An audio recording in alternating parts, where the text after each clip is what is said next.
Mukhang nanamnam mo pa yung sarap kamasa. Napakasarap kamasa. Sarap ng atay, humahalo dun sa may lomi tulay atay.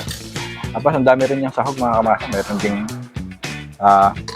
may itlog, Atay, may itlog, mga fishball, baseball. kikiam pa, yan, tsaka chicharon. Kaya nagpa-crunchy dun sa ano. Oo. Alam mo ba kamasa? Ano lang yan? Ito, 40 pesos lang yung baboy, tapos yung toko niya. ito at 10 baboy pesos. nila rito, no? So halagang 50 pesos lang yung kamasa. Sulit na sulit na. Sulit, kaya pala marami nagpupunta rito. Dahil sa kakaibang lasa ng mga pagkain nila rito. Marami nga kamasa kanina nga, nakita natin. Oo. Ang daming pumupuntang tao. Sa ibang toko at baboy kasi. Toko lang. Toko. Walang baboy. Ito, talagang kitang-kita nyo. May baboy talagang kasama. Talagang masarap na pangpulutan to.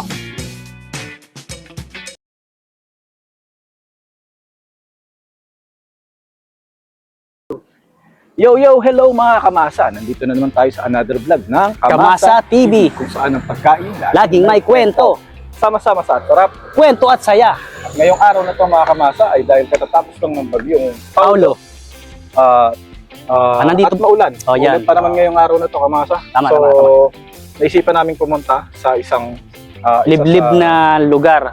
Pero pinupuntahan. Tama, liblib na lugar pero pinupuntahan ng mga tao. Dahil napunta kami rito dahil gusto namin tikman ang specialty nila na lomi at pansit. So mga kamasa, ano pang hinihintay natin? Tara let's, sakto-sakto yung lomi sa maulan na panahon. Dito po sa Kay Lomihan at Pansitan. At Pansitan. Maraming salamat po.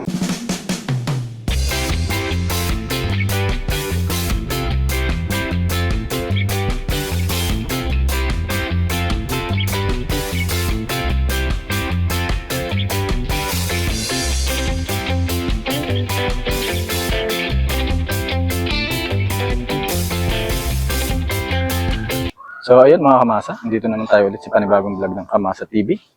At nandito tayo ngayon sa Kai's Lomi House. Ito, mga pagkaing hinanda sa atin ng Kai's Lomi House. Merong Lomi. lomi, Lomi. special lomi, Special lomi. pansit, Pansit. Tokot baboy. baboy, then Lumpia. ang paborito Lumpia ng mga Pilipino, hindi nawawala sa handaan, Lumpia. lumpia. So, kamakasang Mark, ano pang hinihintay natin? Tara na. Simulan na natin. yan. Una natin titikman yung ano nila dito. Pansit. Yung pansit nila rito. Masarap yung pansit nila kamasa. Oo, Daming sabaw, no? sobra. Uy, sarap mga kamasa. Oh. Sarap talaga yung kamasa. Oo. Tikman natin. Yan, kamasa, tigman mo yung pansit. Tikman natin.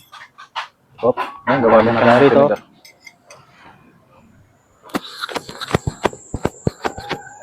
Sarap ba kamasa? Uy, Kamata. Mukhang nanamnam mo pa yung sarap kamasa. napakasarap kamasa. Sarap kamasa, no? So, try natin to. Yung lomi. Tingnan natin. Kuha lang tayong konti. Ito tayo. Lagay natin dito. So, Masarap yung kamasa. masarap to kamasa. Wala tayong pagkakasya nito. Ito na nga lang. So, kamasa, ito. Dito mo ba? Yung atay nila. Malalaki yung hiwa ng atay. Tsaka yung sauce ng lomi. Yung noodles, malaki. Try natin kamasa. Ito yung konti. Sarap yung kamasa. Sarap kamasa. Sarap ng atay. Humahalo dun sa may lomi tulay atay. Tapos, ang dami rin yung sahog mga kamasa. Meron ding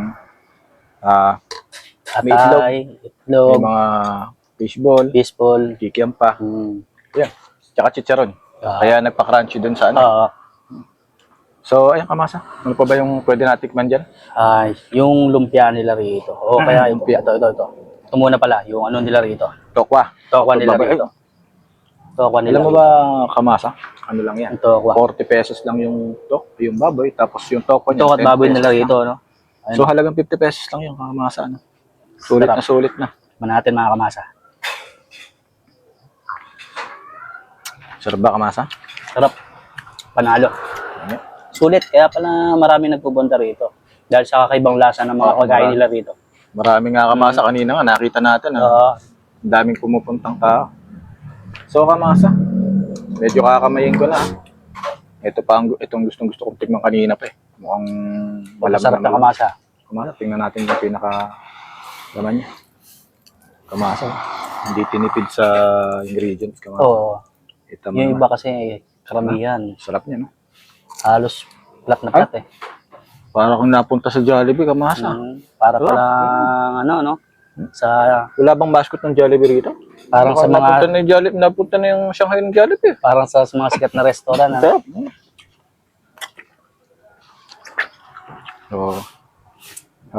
Ayun, mga kamasa.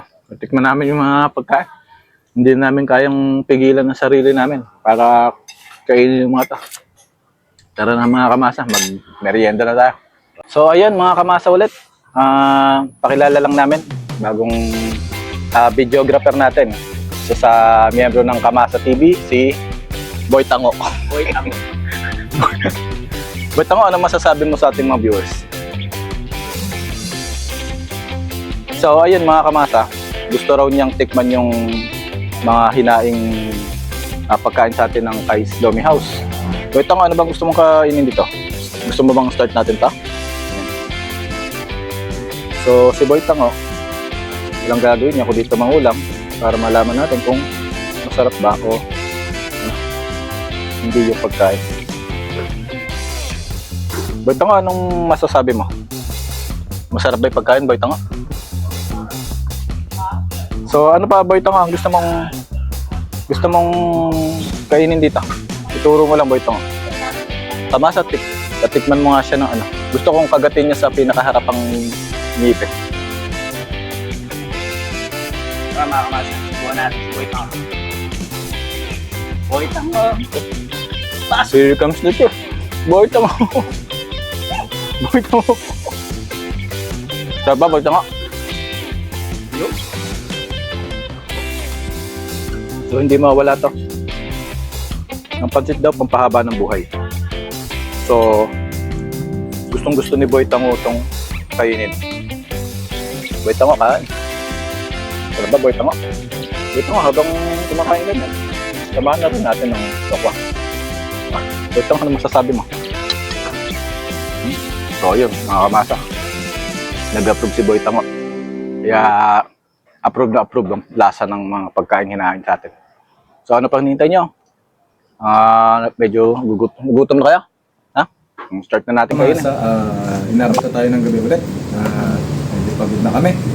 Pero magpapasalamat pa rin tayo sa mga na-content natin ngayong araw na to. Kay Sa Kais Damihan. Kais Lamihan, tsaka kay yung kanina, kay ano? Kay Sir Denmark. Sir Denmark sa Kanila Kuya Sisinghao. At iba pa. At yun, sa may Kais Lomi House, ang ganda ng ambience nila doon. Maganda yung lugar nila. Yung Hindi pa ganun ka-develop, pero maliwalas siya. Maganda yung lugar, yung ambience niya maganda. Para kung nasa probinsya talaga. May simoy ng hangin, masarap. Lalong-lalo na ngayon, medyo maulan. tama sa panahon. Tama. Saka katatapos lang ng bagyo, kaya masarap talagang maglomi, tsaka pansit. Masarap yung pansit nila, no? Tsaka lomi, Pansit no? nila. Tsaka Saka yung mga tokat baboy nila, tokot baboy. lumpiang Shanghai. Lumpiang Shanghai, kala mo. Quality. Quality. Tsaka hindi siya tinipid. Hindi siya tinipid. Pero Pag nakita 10 mo, piso lang yun. 10 piso lang yun. 10 piso. Tapos yung tokot baboy nila, halagang 50 pesos lang yun. 50 pesos. Yung tokat baboy nila, hindi siya tinipid. Kagandahan doon, hindi ka mauumay. Kasi yung sauce nila doon, naghahalo yung ahang tsaka yung tamis. Tanghang tsaka tamis. Oo. Tapos meron pa ibang mga condiments doon. Kung gusto nyo ng medyo maanghang, meron silang mga chili sauce doon. Then yung lomi. Sarap yung lomi. Panalo na, madaming sahog. Sulit na sulit sa halagang 150. 150 pesos. 150. Tsaka yung pansit din, sulit na rin. Overload. Then yung made to order sila. Made to order. Si shoutout nga doon kay Ate Ira. Yung may-ari ng kapatid niya may-ari ng si Kais daw. So ayun mga kamasa, kung umabot kayo sa dulo ng video na to, hingi sana kami ng konting suporta sa inyo para maabot na namin ng 1K subscriber ngayong buwan sana. Hit like, bell notifications, and subscribe na rin kayo mga kamasa kung nagugustuhan yung mga ganito content. Kahit pumulat pumaraw, bumagyo, wala kaming sawang gumawa ng content para kahit pa paano mapasaya namin kayo. So, paano mga kamasa, maraming salamat sa inyo. God bless.